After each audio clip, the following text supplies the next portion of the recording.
देखो प्रोडक्ट कितना हो गए, 446 प्रोडक्ट हो गए, जबकि हमारे पास इस एपीआई में जो डेटा है वो तो 100 प्रोडक्ट है। कितने प्रोडक्ट है? और अभी एट प्रेजेंट वो कितने दिखा रहा है? 446 प्रोडक्ट। गलती कर रहे थे अपन कल ना इसमें, क्योंकि हमने जब ये थंक बनाया था, ये प्रोडक्ट वाला जो हमने थंक बनाया था ना, तो हम क्या चाहते हैं कि इस एपीआई का डाटा जो भी आए, इस एपीआई का जो भी डेटा आएगा वो इस अरे के अंदर स्टोर हो जाए। कहाँ पे स्टोर हो जाए? अरे के अंदर स्टेट है अपनी। तो हम इसमें गलती कर रहे थे कि यहाँ से जो भी डेटा हम ले रहे थे वो डेटा हम डिस्पैच कर रहे थे गेट प्रोडक्ट्स। कौन सा प्रोडक्ट? Gate product. और इसमें जो भी डेटा आ रहा था ना, उसको हम बार बार पुश कर रहे हैं। क्या कर रहे थे? पुश नहीं करना है ना। आपके पास अगर एक बार किसी एपीआई से डाटा आ गया तो उस डेटा को आप इसके अंदर असाइन कर दो, क्योंकि एपीआई का डाटा तो एक ही बार असाइन करना है। कितनी बार असाइन करना है? कि ये थंक फंक्शन है, ये बार बार चल रहा होगा। ये कहाँ यूज कर रखा हमने? इसको कॉलिंग कहाँ कर रखी है? होम पे। कहाँ पे कॉल कर रखा है? यूज इफेक्ट में। यूज इफेक्ट बार बार एंटर कर रहा होगा इसको, तो इसने अगर आप मल्टीपल टाइम्स डेटा लिया और हर बार डेटा को उस अरे के अंदर क्या करता गया? पुश। यहाँ पुश नहीं करना है, यहाँ पे हमें हमारे डेटा को असाइन करना है। क्या करना है? असाइन करना है। ये हमारे पास इस थंक में जो भी डेटा रिटर्न होकर के आएगा, जो भी डेटा डिस्पैच होके आएगा, उस डेटा को हमें इस स्टेट के अंदर जो अरे है उस अरे के अंदर हमें उसे करना है, असाइन करना है। ये करना है। पुश कब करते हैं? जब हमें हमारे अरे को एक्सटेंड करना होता है। हमारे अरे को थोड़ी एक्सटेंड करना है। अरे में तो हम चाहते हैं कि एपीआई में जितने रिकॉर्ड्स हैं वो सारे रिकॉर्ड्स कहाँ पे असाइन हो जाए? हमारे एपीआई प्रोडक्ट है ना। तो ये प्रॉब्लम थी कल हमें। यहाँ पे हमने कोड पहले लिख दिया था और हमने जल्दी जल्दी में पुश लगा दिया उसके अंदर, जबकि पुश नहीं करना था। जितना भी डेटा आएगा हमारा एपीआई का, वो वन टाइम कहाँ पर असाइन हो जाएगा? API product. और उसके बाद कोई फंक्शनैलिटी आपको करने की जरूरत नहीं है। हमारे सारे प्रोडक्ट भी आ जाएंगे। देखो इमेजेस भी आ गई है और कितने 20 प्रोडक्ट्स आ रहे हैं। कितने आ रहे हैं? तो कल अपनी प्रॉब्लम कहाँ थी? यहाँ पर हम हर बार अरे में डेटा को एक्सटेंड करवा रहे हैं। पुश नहीं करना है। क्या नहीं करना है? पुश नहीं करना है। उसके अंदर डाटा हुआ करना है, हमें असाइन करना है, क्योंकि वन टाइम डाटा पास करना है। अगर मैं चाहता कि यार उस एपीआई में यूजर से इनपुट लेता हूँ, मैं एक नया प्रोडक्ट अगर ऐड करना चाहता हूँ, वो हमारा अरे क्या होगा? एक्सटेंड होगा। तो फिर अपन उसको असाइन नहीं कर सकते, फिर उसको पुश करना पड़ेगा। पुश फंक्शन और असाइन करने में कितना डिफरेंस है? पुश मतलब होता है उसकी मेमोरी साइज को एक्सटेंड करना, है ना। और असाइन करना मतलब होता है फिक्स्ड डेटा को स्टोर करना। 100 रिकॉर्ड से तो कितने रिकॉर्ड स्टोर हो जाएंगे? 100, है ना। ये ध्यान रखना आप इस चीज का। यहाँ कल हमने ध्यान नहीं दिया इस जगह पे। अब आपकी एपीआई वगैरह जो भी है उसको अपडेट कर लेना। तो देखो ये सबसे बेस्ट वे होता है। मैं तो मानता हूँ कि रिडक्स ने क्रिएट असिंक थंक फंक्शन बना के दिया है, पर उससे ज़्यादा बेस्ट वे क्या होता है? ये एक नॉर्मल फंक्शन बना लो। फंक्शन के अंदर दो पैरामीटर पास कर दो। गेट स्टेट की अगर रिक्वायरमेंट नहीं है तो मत दो, पर मैंने ऑप्शनली यहाँ लिख रखा है। डिस्पैच क्या करता है, हमारे पर्टिकुलर एक्शन को ट्रिगर करेगा और हमारे डेटा को उसकी स्टेट के एक्शन के अंदर पास कर देगा। एक्शन डॉट पेलोड में जितना भी डेटा आया है उसको हमने कहाँ पे असाइन कर दिया, अरे में। कहाँ असाइन कर दिया हमने, अरे में। अब देखो ये तो हमने होम पेज पे तो काम कर दिया है कि हमने डिस्पैच किया गेट एपीआई डेटा को और हमने यूज सिलेक्टर से डाटा ले लिया। अब अभी हमारे पास एक और रिक्वायरमेंट है, कौन सी है, शॉप पेज।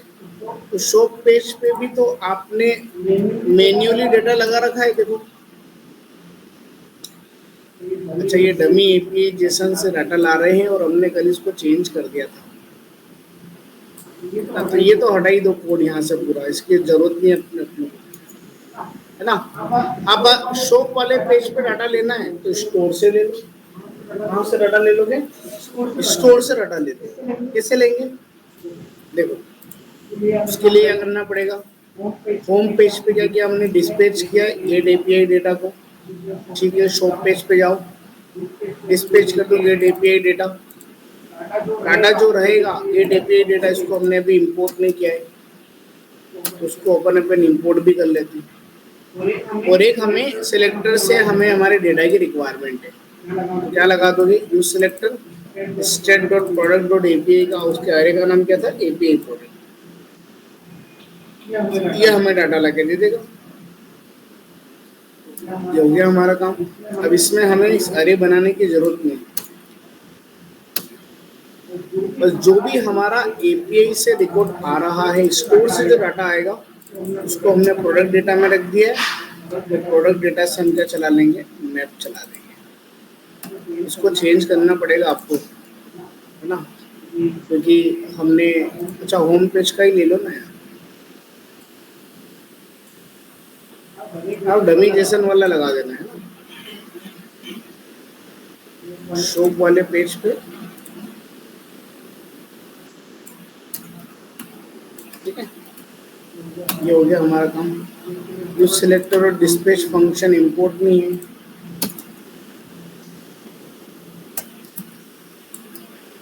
और एक यूज सिलेक्टर भी नहीं है।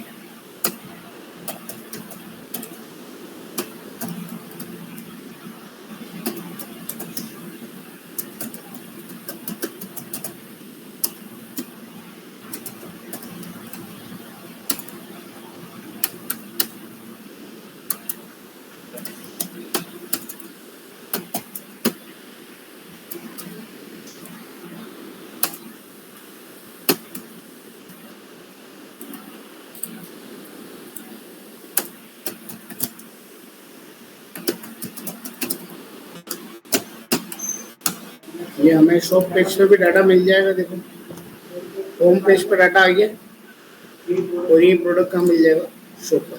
तो शॉप पे भी सेम है, शॉप वाला पेज, शॉप पे भी हमें डाटा मिल गया, है ना।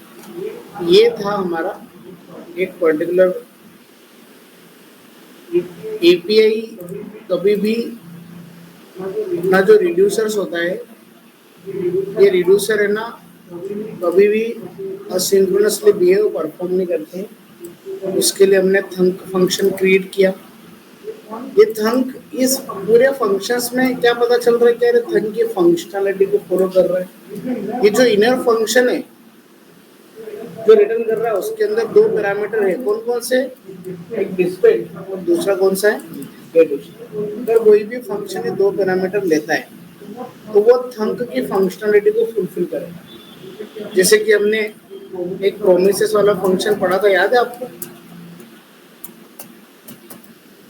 प्रोमिसेस फंक्शन क्या करता है, कॉलबैक लेता है, जिसमें कितने पैरामीटर रहता है, रिजोल्व, और दूसरा कौन सा था,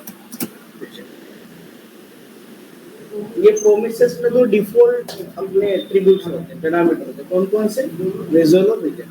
तो ये प्रोमिसेस को फुलफिल कर रहे हैं, बस वही काम हमारा यहाँ पे कौन कर रहा है, थंक कर रहा है। तो बस प्रॉब्लम यहाँ थी, कल हमने आप पुश कर रहे थे, हमें पुश नहीं करना था। एक्शन डॉट पेलोड में जो भी डेटा है उसको हमने कहाँ पे असाइन कर दिया, स्टेट के अंदर एपीआई प्रोडक्ट। और एक चीज और इंटरव्यू लेवल पे पूछ सकते हैं कि अब हमने थंब फंक्शन बनाया है, तो थंब फंक्शन जो होता है वो रिड्यूसर कॉल करने से पहले एग्जीक्यूट हो जाता है। थंब फंक्शन हमेशा रिड्यूसर से पहले क्या होता है, एग्जीक्यूट होता है। और यहाँ दिख भी रहा होगा, देखो ये नॉर्मल फंक्शन है ना। इस गेट एपीआई डेटा जैसे हमारे कंपोनेंट लोड हुआ, तो यहाँ से समझते हैं। जैसे ये हमारा होम कंपोनेंट लोड हुआ, तो होम में सबसे पहले क्या कॉल हुआ, उसने किसको डिस्पैच किया, get API data. Get API data कौन सा फंक्शन है, ये थंक फंक्शन। ये पहले कॉल हुआ, इसने अपने डेटा को कहाँ डिस्पैच कर दिया, गेट प्रोडक्ट। तब यहाँ डेटा बाद में जा रहा है, पहले क्या कॉल हो रहा है हमारा, रिड्यूस। तो थंक फंक्शन जो होते हैं वो पहले क्रिएट होते हैं रिड्यूसर कॉल होने से पहले। ठीक है, तो याद रखना आप इस चीज को। तो देखो इस पर्टिकुलर प्रोजेक्ट में हमने एड टू कार्ड को भी हमने एज ए रिडक्स टूलकिट से मैनेज किया है। और दूसरा जो फंक्शंस था कि बार बार आपको एपीआई की रिक्वायरमेंट लगेगी, तो उसको हमने किस पे कॉल कर दिया, थंक वाले फंक्शंस। अब मैं आपको ओरली समझा देता हूँ, क्योंकि वो बिगिनर लेवल पे आप दोनों चीजें एक साथ मत करो। मैं तो आपको ये बोलता हूँ, फिर भी समझ लो कि जो क्रिएट असिंक थंक जो फंक्शन है, जो इसका इनबिल्ट फंक्शन है, मतलब क्रिएट असिंक थंक फंक्शन अगर मैं बनाऊंगा तो मुझे इतना कोड लिखने की जरूरत नहीं पड़ेगी। बस एक नॉर्मल फंक्शन बनेगा अपना, क्या बनेगा, नॉर्मल फंक्शन बनेगा क्रिएट असिंक थंक का। उसके अंदर कुछ पैरामीटर्स रहेंगे और उसमें हम एपीआई से डाटा कॉल करके दे देंगे। क्रिएट असिंक थंक में आपको डिस्पैच करने की जरूरत नहीं पड़ती, तो खुद ही डिस्पैच करता क्या करता है। पर वो बिगिनर लेवल पे थोड़ा सा कॉम्प्लिकेटेड हो सकता है आपके लिए। अगर आपको ये चीज समझ में आ रही है तो मैं तो बोलता हूँ आप यही काम करो, उसको समझ लो। कभी किसी कोड में अगर क्रिएट असिंक थंक यूज कर रखा हो तो उसको फुलफिल कैसे करेंगे। तो क्रिएट असिंक थंक जो हमारा फंक्शन होगा, जो इनबिल्ट फंक्शन होता है ना, ये कुछ पैरामीटर्स रहता है। पहला होता है आइडेंटिफायर। क्या होता है आइडेंटिफायर, मतलब कुछ भी आइडेंटिफाई कर सकते हैं, है ना। उसको नाम, मतलब जैसे कि कॉन्टेक्स्ट का एक नाम होता है, ऐसे हमें इसका भी क्रिएट असिंक थंक का एक आइडेंटिफिकेशन देना पड़ेगा। दूसरा, ये फंक्शन क्या करेगा, ये आई थिंक एक कॉलबैक लेगा, अभी कोड देखना पड़ेगा इसका। इसके अंदर बस आप इतना कोड करके रख दो, कौन सा, इतना डाटा आएगा और डेटा को आपको बस सिंपली यहाँ से रिटर्न करना, कुछ ज़्यादा करने की जरूरत ही नहीं आपको। क्रिएट असिंक थंक फंक्शन जो होता है, इसमें खाली डाटा लो और उसको रिटर्न कर दो। क्या कर दो, रिटर्न कर दो। इसका रिटर्न डेटा जाता कहाँ है, इसका रिटर्न डेटा जो जाएगा, इसका रिटर्न डेटा जाएगा रिड्यूसर से। कहाँ जाता है, रिड्यूसर। तो हमें रिड्यूसर नहीं बनाना है। अब हम क्या नहीं बनाएंगे, रिड्यूसर्स नहीं बनाएंगे। यहाँ पे आपको एक चीज और बनाना पड़ेगी, जिसको बोलते हैं एक्स्ट्रा रिड्यूसर्स। क्या बोलते हैं, एक्स्ट्रा रिड्यूसर। क्या बनाना पड़ेंगे, एक्स्ट्रा रिड्यूसर्स। एक्स्ट्रा रिड्यूसर्स जो होगा, ये कॉलबैक लेंगे, फंक्शंस लेगा। उस फंक्शंस में हमें, उस फंक्शंस में यहाँ पे होता है बिल्डर। बिल्डर मतलब होता है एपीआई बिल्ड करने, इसके लिए एपीआई बिल्ड करने। जैसे कि प्रोमिसेस हमें 3 स्टेप रिटर्न करके देता है कि नहीं देता। पहला क्या होता है, पेंडिंग। दूसरा क्या होता है, फुलफिल। तीसरा क्या होता है। तो हमें यहाँ 3 केस लिखना पड़ेंगे। कितने केस लिखना पड़ेंगे, 3 केस। कि आपका जो भी बिल्डर है ना, उसका अगर केस सपोज मान के चलो अगर पेंडिंग होता है, ऐसे केस बनाना पड़ते हैं। जैसे कि स्विच केस बनाते कि नहीं बनाते, जैसे केस, जैसे कि मैंने केस 1 बना दिया। केस 1 में किसके लिए बनाऊंगा, पेंडिंग के लिए।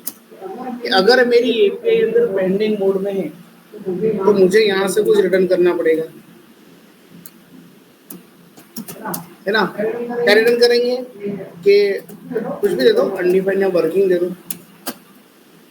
दूसरा केस बनेगा, ऐसे स्विच नहीं बनाना है, मैं जस्ट ओरली समझा रहा हूँ आपको, कुछ इस टाइप से फंक्शनैलिटी होती है अगर आप क्रिएट असिंक पे काम करोगे तो, है ना। केस 2 में क्या होता है, फुलफिल।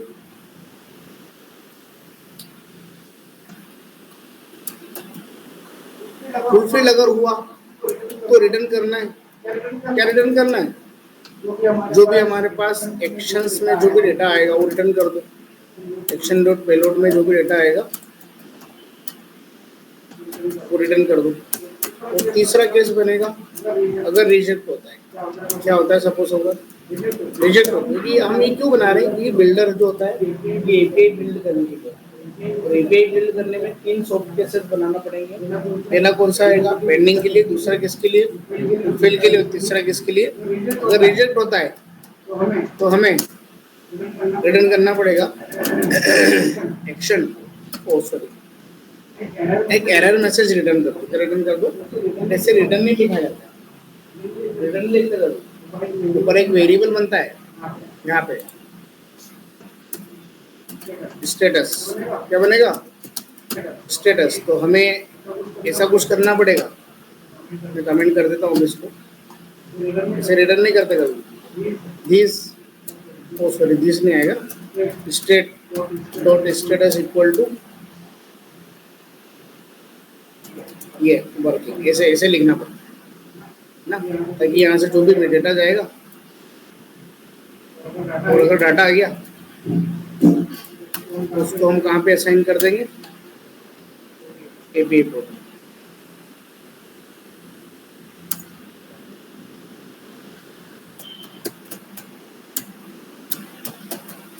है ना। और तीसरा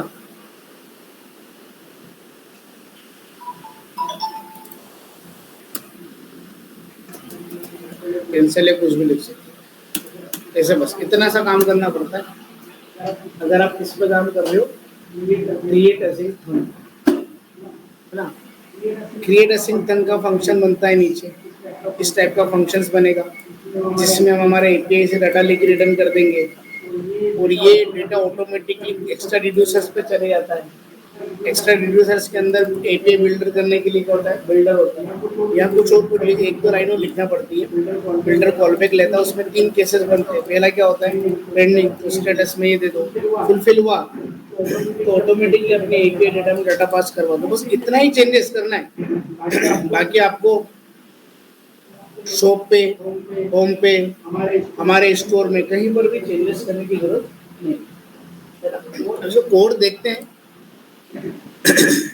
क्रिएट अ सिंक थंब, ये मैं सब कमेंट कर देता हूँ क्योंकि ये जस्ट मैं आपको समझाने के लिए बताया था। पर मेरे हिसाब से ना ये चीज करो आप, क्या करोगे, ये वाला कोड बिगिनर लेवल का, तो ये वाला कोड सीखो, और इसमें भी बस यही कॉल करना है जहाँ रिक्वायरमेंट है, वहाँ पे तो डिस्पैच कर लेना अपने फंक्शंस को, और यूज सिलेक्टर से डाटा को कॉल करना। आपको 2 एडिशनल यहाँ पे कॉल करना रहेगी चाहिए। अभी सही चल रहा है, हटा दिया वैसे तो मैंने। Create a sink thumb,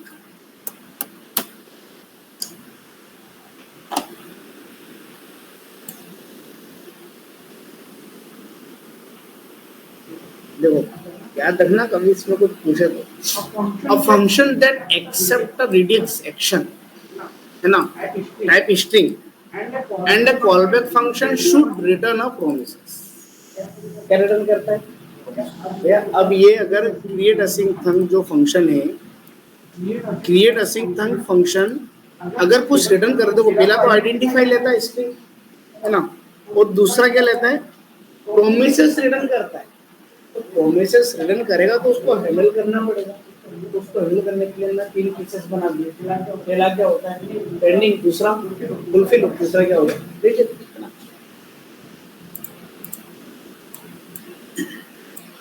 It generally promises life cycle action type based on action type prefix you pass in, and return a thunk action creator that run promise callback. Displays the life cycle action based on the return promises. मतलब इसमें यही बता रहा है कि इसमें हमें देखो यहाँ पे ऐसे क्रिएट असिंक थंब फंक्शन बनता है। इसमें पहला होता है आइडेंटिफायर, ये कुछ भी नाम दे सकते हैं। जितने थंब बनाते हैं क्रिएट असिंक थंब, सबके आइडेंटिफिकेशन अलग अलग होते हैं। ये मैंने अलग से बना दिया एपीआई से डाटा लाने के लिए। अब आपको लोकल स्टोरेज से डाटा लाने के लिए होगा तो फिर से एक थंब बना लेना। क्या बना लेना, जैसे कि अभी ये वाला जो हमने फंक्शन बनाया, ये थंब क्या काम कर रहे हैं, डाटा कहाँ से लेके आ रहे हैं, एक एपीआई हो सकता है आपके पास कोई डिफरेंट टाइप की एपीआई भी, तो फिर इस फंक्शंस को पूरा कॉपी कर लेना और पेस्ट कर देना, तो वो दो थंब बन जाएंगे। तो दोनों का आइडेंटिफिकेशन क्या है, यहाँ चलो आइडेंटिफिकेशन अलग अलग इसलिए होता है कि हम फंक्शन का नाम ही कुछ नए नाम से बना देंगे, पर यहाँ आइडेंटिफाई कैसे करोगे आप क्रिएट असाइन टाइम में, तो उसमें पहला क्या होता है आइडेंटिफाई, आइडेंटिफाई देना। आइडेंटिफिकेशन में कुछ भी दे सकते हो। अब जनरली ये क्या कर रहे हैं, यूजर्स के अंदर एक उसका स्टेटस लेके आ रहे हैं, तो हम क्या करेंगे, प्रोडक्ट के अंदर गेट ऑल प्रोडक्ट हो गया है ना, स्टोरेज के अंदर स्लैश गेट स्टोरेज का बनाने के तरीके स्टोरेज से डाटा लेके आ जाए, कहीं से भी डाटाबेस पे करना तो डाटाबेस से का उसका आइडेंटिफायर दे देना। और दूसरा होता है असिंक फंक्शन। असिंक ये तो इन्हें वो बना रखा है, प्रोमिसेस बेस्ड डेटा बना रखा है। बस आपको कुछ नहीं करना है, बस दो पैरामीटर लेता है। कितने पैरामीटर लेता है, दो। पहला कौन सा होता है आइडेंटिफाई, और दूसरा आपका कोड लगा देना, ये वाला कोड यहीं पे लगाना पड़ेगा। हालांकि तो जैसे लिखा जाता है ना, ये असिंक फैक्टर पहला आइडेंटिफाई और दूसरा क्या होता है कॉल बैक है ना। तो मैंने इसमें कॉल बैक पास कर दिया और इसमें हमने रिस्पॉन्स, देखो जो भी डेटा आता है, जो भी डेटा आएगा उसको क्या करना है, सिंपली आपको रिटर्न, आपको उसको बताने की जरूरत नहीं कहाँ उसको डिस्पैच करवाना, खुद ही करना है ना, ऑटोमेटिक डाटा डिस्पैच करता है। देखो ये तो लोडिंग स्टेट है, ठीक है। यहाँ पे एक्स्ट्रा रिड्यूसर्स बनेंगे, रिड्यूसर्स पे कुछ भी काम मत करना है ना। रिड्यूसर में आपके नॉर्मल फंक्शन बनाना जो आपको एड टू कार्ड वगैरह के बनाने। एक्स्ट्रा रिड्यूसर्स में क्या बनेगा, बिल्डर बनेगा। तो बिल्डर में हम केसेस ऐड करेंगे, क्या करेंगे, अब इन्होंने तो एक ही केस बनाया है कि फुलफिल हो जाता है, तो एक्शन डॉट पेलोड का जो डाटा था वो कहाँ पुश कर दो, ऊपर अरे में पुश कर दो। और हम फिर भी कितने केसेस बनाएंगे, केसेस कैसे बनाते हैं, बिल्डर डॉट एड केस करके फंक्शन, कौन सा होता है एड केस। एड केस में अभी इन्होंने क्या दे रखा है, फुलफिल अगर हुआ, क्या होता है अगर फुलफिल होता है तो एक्शन में, एक्शन डॉट पेलोड में डाटा ऑटोमेटिक आ जाता है। आप यहाँ से जो भी डाटा रिटर्न करोगे ना, वो ऑटोमेटिक डेटा आपके एक्शन डॉट पेलोड में आ जाएगा, और उसको आपने कहाँ पर पुश कर दिया, आपकी इनिशियली स्टेट में अपने डाटा को पास कर। ये बोल रहा हूँ ना, चीजें दोनों सीखो और इसको खाली समझ लो, इसी को हम एक्सप्लेन कर सकते हैं, है ना। क्या होता है क्रिएट असिंक थंब जो होता है, ये दो पैरामीटर लेता है। पहला होता है अपना एक अपना आइडेंटिफायर, दूसरा होता है अपना प्रोमिसेस बेस्ड कोड, जिसमें हमारा एक एपीआई से डाटा लेके आएंगे, डाटा रिटर्न करेगा। ये रिटर्न डेटा जब होता है तब एक प्रोमिस रिटर्न करता है, प्रोमिसेस को अपन एक्स्ट्रा रिड्यूसर्स में कॉल करते हैं। बिल्डर होता है एपीआई बिल्ड करने के लिए होता है, उसमें 3 केसेस बना सकते हैं। केसेस कैसे बनाते हैं, एड केस फंक्शन की मदद से, है ना। उसमें पहला केस पेंडिंग के लिए बना लो, दूसरा केस के लिए बना लो फुलफिल, फुलफिल में आएगा तो जो स्टेट में डाटा पुश करवा देना। तीसरा कौन सा बना था आपने, इन्होंने एक ही बनाया, ऐसे 3 आइडियल केसेस बना सकते हैं क्योंकि प्रोमिसेस बेस्ड कोड को हैंडल कर सकते हैं। ये फंक्शन का नाम देना यहाँ पे है ना, जो फंक्शन से बनाते हो ना यहाँ पे, जैसे कि आपने ये जो फंक्शन बनाया है ना, उस फंक्शंस को आप यहाँ पे सिंपली से उस फंक्शन का नाम डॉट, क्या केस बनेगा फुलफिल। अगर फंक्शन क्या रिटर्न करता है, देखो रिटर्न क्या करेगा, क्योंकि यहाँ से प्रोमिस रिटर्न हो रहा है, क्या रिटर्न हो रहा है प्रोमिस। यहाँ पे अगर डॉट अनडिफाइन होता है, पेंडिंग होता है, तो कुछ कोड कर देना है यहाँ पे, जैसे कि मैंने कोड के कर रखा है पेंडिंग के केसेस में, क्या कोड कर रखा हमने यहाँ पे, हाँ चला गया हटा दे। पेंडिंग केस में क्या कर रखा है, वर्किंग फुलफिलिंग केस में जो भी डाटा आएगा उसको स्टेट में डाल देना। तो तीसरा एक स्टेटस बना लेना चाहिए, ताकि हम तीनों के तीन स्टेटस को दिखा सकें, ये वर्किंग में ये डाटा आ चुका है और ये क्या हमारा पेंडिंग। ये तीन केसेस क्यों बना रहे हैं, क्योंकि ये हमें असिंक फंक्शन पता है क्या रिटर्न करता है, ये प्रोमिस रिटर्न कर रहा है हमें, क्या रिटर्न कर रहा है, प्रोमिसेस। और रिस्पॉन्स तो डेटा में डाटा आ भी सकता है, पेंडिंग भी हो सकता है और डिलीट भी हो सकता है। तो आपको ऊपर तीन केसेस बनाकर के उसको सॉल्व करना है। उसमें रिड्यूसर्स पे काम नहीं दिखाया जाता है, वो काम किस पे होगा, एक्स्ट्रा रिड्यूसर्स। कहाँ पे होगा, एक्स्ट्रा रिड्यूसर्स। मतलब इनबिल्ट प्रोसेस है, आप चाहो तो अच्छे से उसको कर सकते हो, या बस बाकी तो सब ये तो इन्होंने एक बड़ा बड़ा कोड समझा दिया कि कुछ इस टाइप की फंक्शनलिटी होती है। कुछ ऐसा कोड देख लो जहाँ इन्होंने किसी ने समझा रखा होगा।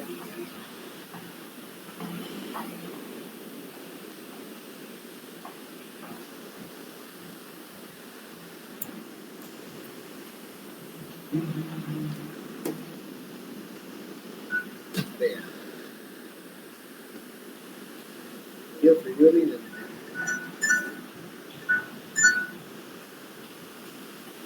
किसी भी ब्लॉगर ने बताया नहीं कोड कैसे लिखना उसका, बस इन्होंने एक बड़ा बड़ा काम बता दिया, ये कुछ इस टाइप की फंक्शनलिटी होती है, रीड अ सिंथन।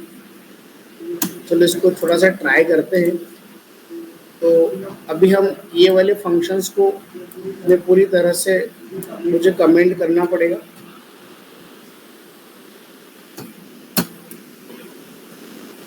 है ना, क्योंकि हमें यहाँ पर एक फंक्शन बनाना है।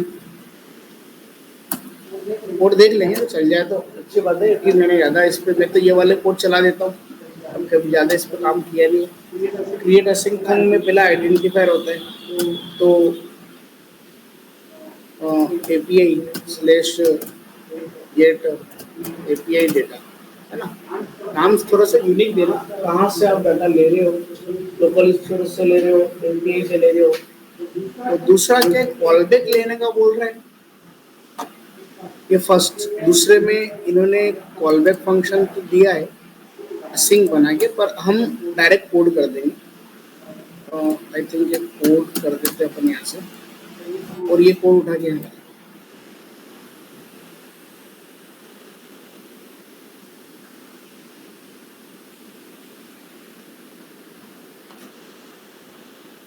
ठीक है। और जो भी डाटा आएगा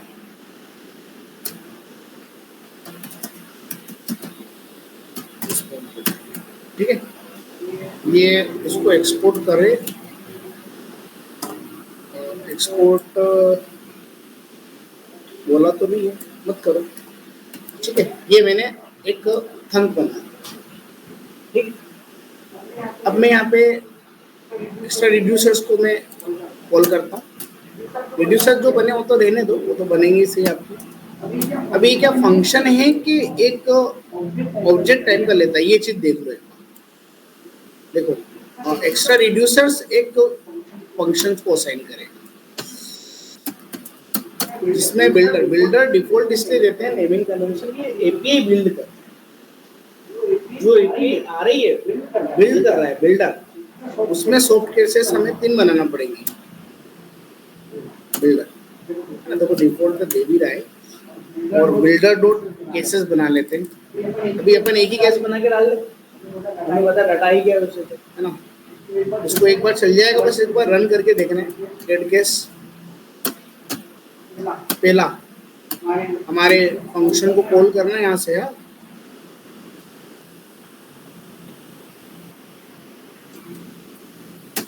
डॉट, ये सही है, प्री डिफाइन है, ये तो हमारे फंक्शन का नाम है। अगर ये फुलफिल होता है तो करना क्या है, ये 2 पैरामीटर लेगा ही लेगा। पहला क्या लेगा, स्टेट, और दूसरा क्या लेगा, एक्शन।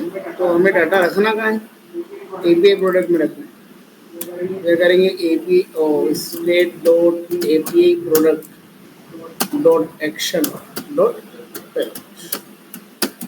बस बाकी कहीं चेंजेस, एक बार इसमें डाटा आ गया ना तो फिर कुछ करने की जरूरत नहीं, फिर तो वो जैसा चल रहा है वो ऐसे ही जैसा चलेगा। ये फंक्शन को अब इन्होंने ज्यादा कुछ बताया नहीं,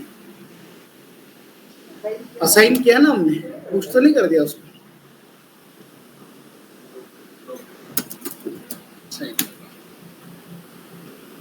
और डिस्पैच किया तो है इन्होंने यार यहाँ से।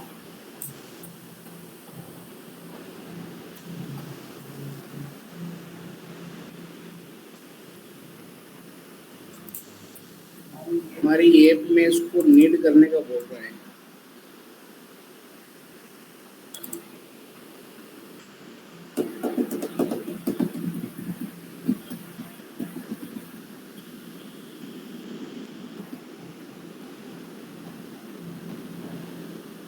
सर पर वो तो ये कह रहा है बाद में जब भी आपको लगे तब नीड पड़े तब उसको डिस्पैच इसकी जरूरत नहीं पड़ेगी ना पर हमको, पर ये एक छोटा सा डाउट रह गया कि ये फंक्शंस को जो हमने रिड्यूसर बनाया है क्या हमें इसको यहाँ पर डिस्पैच करना पड़ेगा?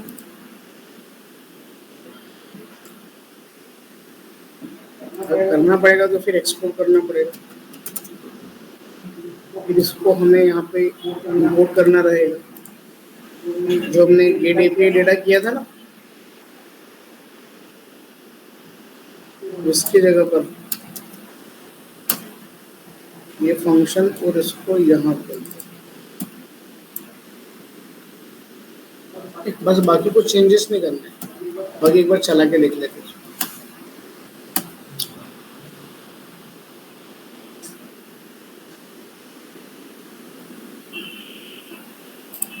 Create async thing is not defined.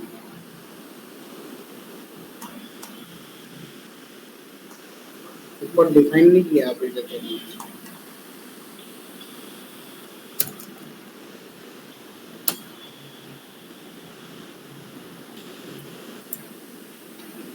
होता क्या?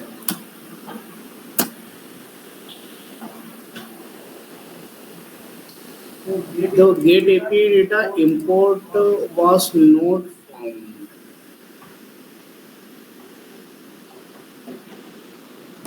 Get API data कहाँ रही है अभी?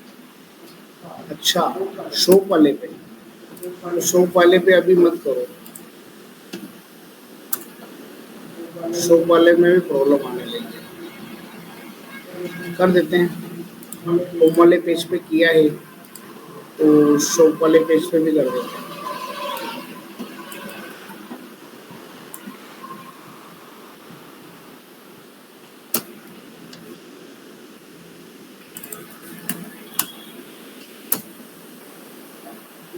एक प्रॉब्लम है बस, final expected then assignment or function call or instance and expression।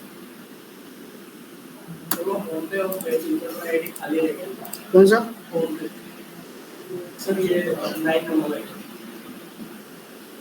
अच्छा, कंपाइल हुआ, प्रोडक्ट आना चाहिए, देखो प्रोडक्ट भी आ रहे हैं, चल रहा है, काम कर रहा है ना। और शॉप पे भी देख लो एक बार, शॉप पे ये फंक्शनलिटी किसकी है? असिंक थी, क्रिएट असिंक है ना। अब ये कुछ याद रखना है कि ये भी बस मैंने पहली बार इम्प्लीमेंट किया इसको, तो देख लेना आपको जो भी आपको बेस्ट वे रहे, है ना, ये भी सही है ना। और इसको थोड़ा सा, ये तो जनरली हमने बनाया था, डेवलपर पहले से, जैसे कि पहले प्रोमिसेस नहीं था, ये 2015 के पहले, तो प्रोमिसेस बेस्ड कोड डेवलपर खुद से लिखते थे। अब जब प्रोमिसेस आए तो काम आसान हो गया, फिर 3 स्टेप्स बनाना है अपने को, 3 स्टेप्स में काम होता है ना। पेंडिंग आएगा तो कहाँ जाएगा, फुलफिल पे कहाँ जाएगा, रिजेक्ट पे क्या करना है, केस में पास करवा दो। तो इससे डेवलपर से थंग फंक्शंस को पहले क्रिएट करते थे, उसको उन्होंने एक फंक्शंस के थ्रू रिड्यूस कर दिया। फंक्शन का नाम क्या था? Create a sink थंक।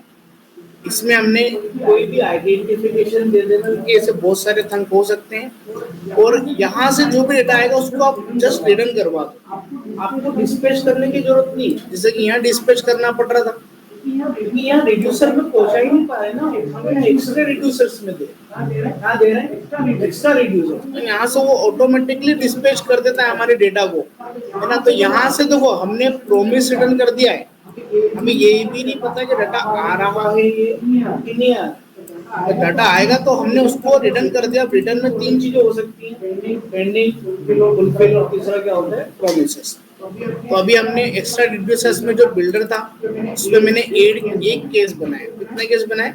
एक केस और बना लो। अगर पेंडिंग होता है, सपोज मान के चलो, अगर ये क्या होता है, पेंडिंग है, तो आपको एक्शन तो कुछ करना नहीं है। पेंडिंग में हमें हमारे पास शायद कॉल बैक नहीं रहता है, पैरामीटर मत दो, एक स्टेट तो देना पड़ेगा। स्टेट डॉट एक ऊपर स्टेटस बनाया था ना, स्टेट डॉट स्टेटस में हम एक मैसेज पास कर देते हैं, डेटा इज अनडिफाइंड।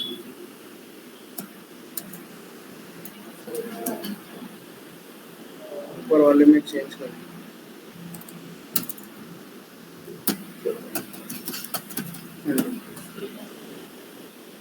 और यहाँ पर तो सही है, और यहाँ पे क्या करना पड़ेगा? स्टेटस। ठीक है, सेम केसेस बना लेते हैं रिजेक्ट के लिए, है ना।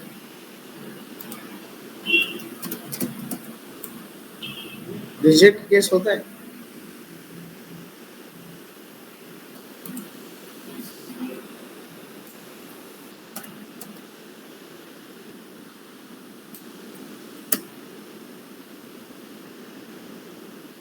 फुलफिल है, रिजेक्टेड, क्या बोलते हैं इसको? रिजेक्ट। अब देखो एपीआई में अभी देखते हैं हमारे पास स्टेटस भी वहाँ, इसको यहाँ से चेक मत करो।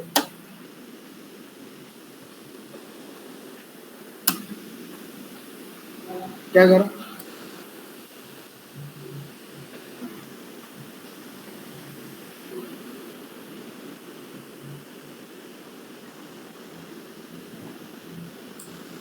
Expected an assignment or function call instead of for expression, product slice.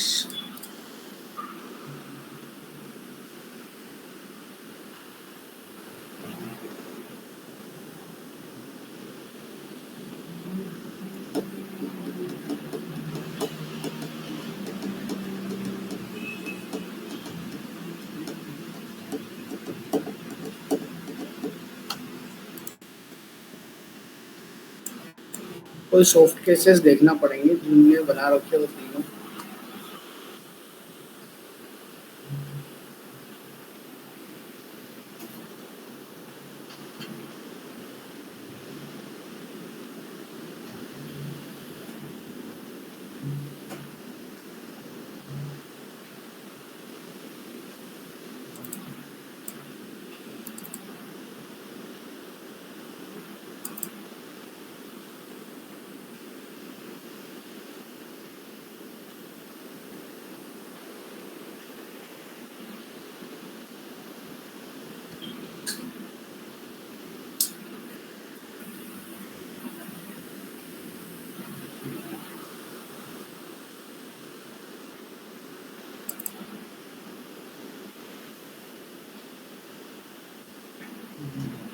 Promises में बता रहा है,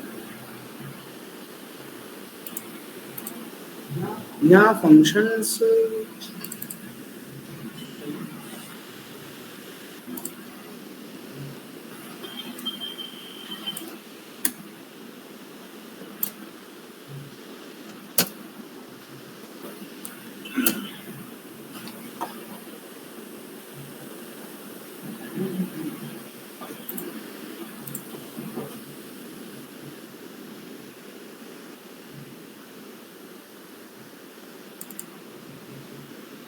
इसमें कॉल बैक नहीं आता है।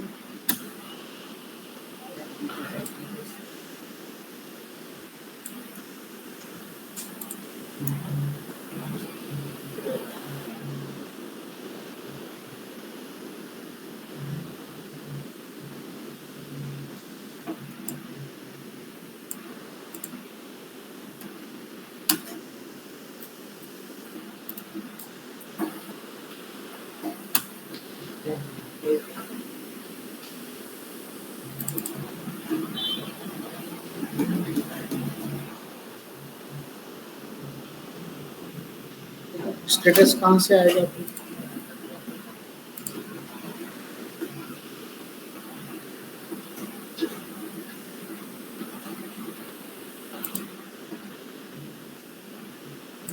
तो है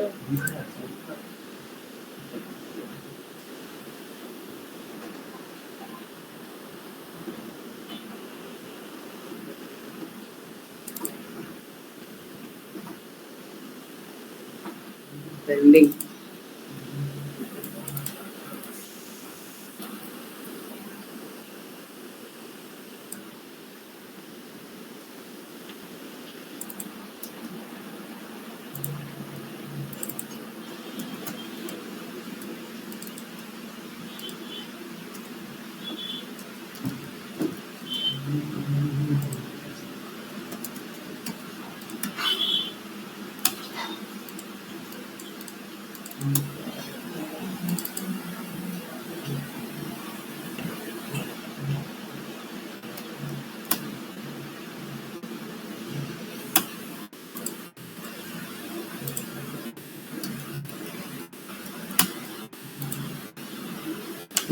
देखो अभी इसको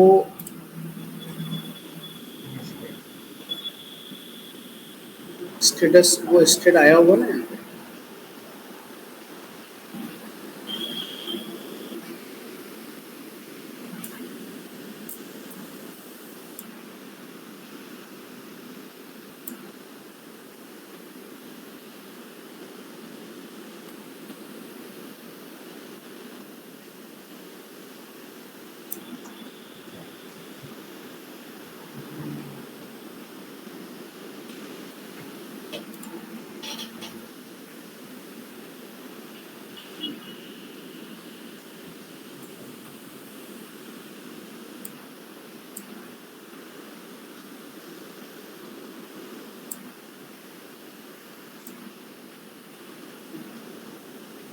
स्टेटस ना देखो स्टेटस अभी अनडिफाइंड तो आता ही है, क्योंकि वो फर्स्ट टाइम में क्या होता है पेंडिंग रहता है। अभी एक एरर मैसेज देख के देख लेते एपीआई में कोई गलत यूआरएल पास कर दो, है ना, तो अभी ये रिजेक्टेड होना चाहिए।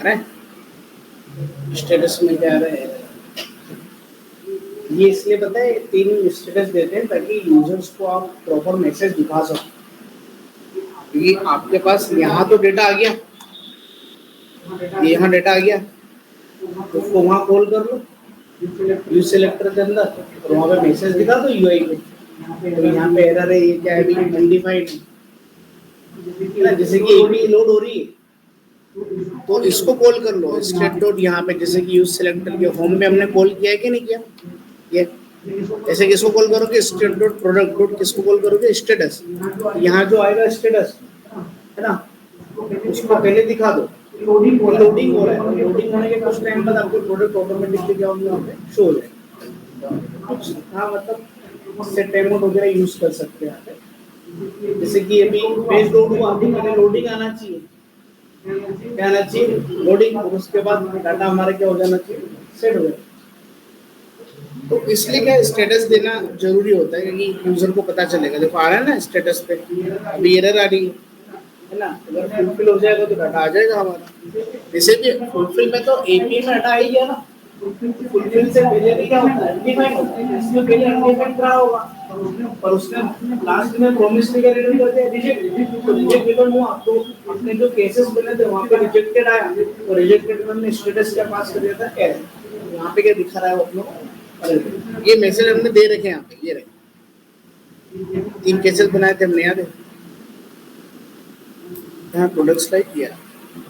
अब आपके हिसाब से तो फुलफिल हो जाएगा। फर्स्ट टाइम में अनडिफाइंड तो रहता ही है, चाहे वो फुलफिल हो चाहे वो क्या रिजेक्टेड हो। तो फुलफिल अनडिफाइंड था पहले, पर जब एपीआई में फाइनली उसको रिस्पॉन्स नहीं मिला तो उसने स्टेटस क्या पास कर दिया, जो अनडिफाइंड था वो रिप्लेस किससे हो गया हमारा, एरर से। समझ में? तो ये तुम्हारी फंक्शनलिटी पूरी फुलफिल हो गई रिडक्स के। अब रिडक्स टूलकिट में इसके अलावा कुछ भी नहीं पढ़ना है। आपकी बेसिक रिक्वायरमेंट थी, कार्ड हो जाएगा, है ना? और दूसरा ये ज़्यादा इम्पोर्टेंट है, सिंक्रोनस ऑपरेशन कैसे परफॉर्म करते हैं। मैंने आपको दोनों केसेस बता दिए। एक केस कौन सा था अपना, नॉर्मल थंब फंक्शन के थ्रू क्रिएट करना, दूसरा क्या था, असिंक्रोनस। अब आपके ऊपर चूज करता है कि आपको मतलब क्या बेस्ट लग रहा है, ये चीज करना है या फिर ये चीज, डिपेंड करता है ना।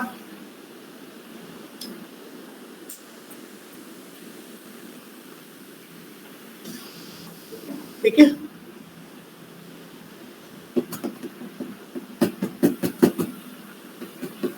सर इसमें एक सागा भी आता है ना, ऐसे जी है, वो बहुत टफ है, बहुत हार्ड है वो। मैंने भी नहीं देखा उसको, बस कोशिश करी थी पर दिमाग में नहीं बैठा हुआ एक अच्छे से। मतलब वो तो क्या काम नहीं था, अगर कुछ चीज अगर आती है कंपल्सरी हो जाता तो पढ़ना ही पड़ेगा, है ना। सागा है, सागा बहुत कॉम्प्लिकेटेड है, सागा बहुत डिफिकल्ट होता है बहुत। मतलब एक्सपीरियंस डेवलपर के लिए मान लो वो चीज क्रिएट सागा। वैसे ढंग से काम हो जाएगा, नेक्स्ट चीजें हो जाती है। इंडिया लेवल पे सागा पूछते भी नहीं वैसे, ये बता दोगे तो बहुत बड़ी बात। मैनेज कैसे करते हो उसको, ये प्रैक्टिकली चीजें होती है ना, समझना उसको इम्प्लीमेंट करने में बहुत फर्क है। समझ में आ गया? तो अब मत करो, अब कुछ भी नहीं करना। रिडक्स में एक मैं आपको डॉक्यूमेंटेशन दूंगा, इसमें जो जो चीजें बना ली उसको अच्छे से बना के अपलोड करो। जैसे कि ये वाला जो एप्लीकेशन है उसको पूरा कंप्लीट करो आप, कार्ड वगैरह, मॉडल वगैरह, रिमूव कार्ड के अंदर सारी चीजें कंप्लीट करके उसको लाइव कर दो। उसमें स्पेशली नीचे लिख देना, मैं बता दूंगा, वो चीज मेंशन करना। बहुत फर्क पड़ता है इन सब चीजों से।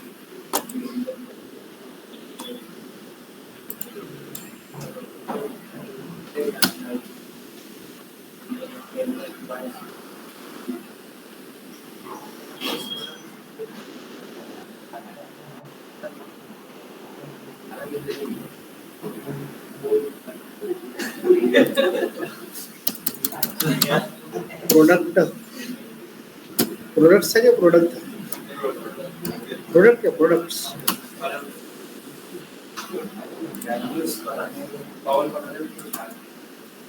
ठीक है, तो देखो एक तो स्लाइस वाला कोड है, दो जगह चेंजेस किए, एक यहाँ पे और एक कहाँ पे। वैसे तो होम और शॉप पे तो कल वाला ही कोड है, फिर भी मैं आपको शेयर कर देता हूँ। स्टोर में चेंज नहीं हुआ, आप बस क्रिएट असाइन थंग बनाओगे तो आपको स्टोर में चेंज करने की जरूरत नहीं पड़ेगी। और इससे ज्यादा मत करो, मैं सही बता रहा हूँ आपको, बिगिनर पे ये बहुत बड़ी चीजें हो जाती है। ये सब प्रोजेक्ट की रिक्वायरमेंट पे डिपेंड करता है। रिडक्स नाम क्या है, अरे आरटीके क्रिएट,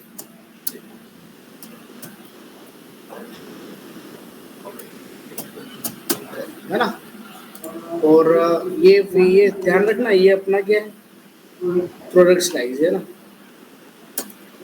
और एक होम पेज भेज देता हूँ बस, ठीक है, बाकी तो शॉप पे भी वही काम कर रखा है।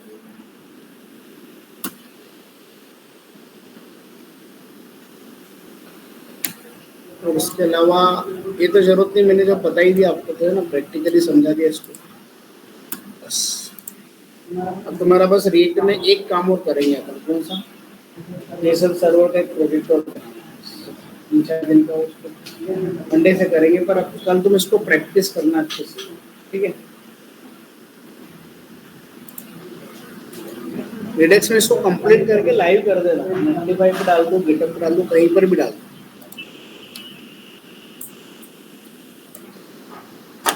नाम बताओ तो।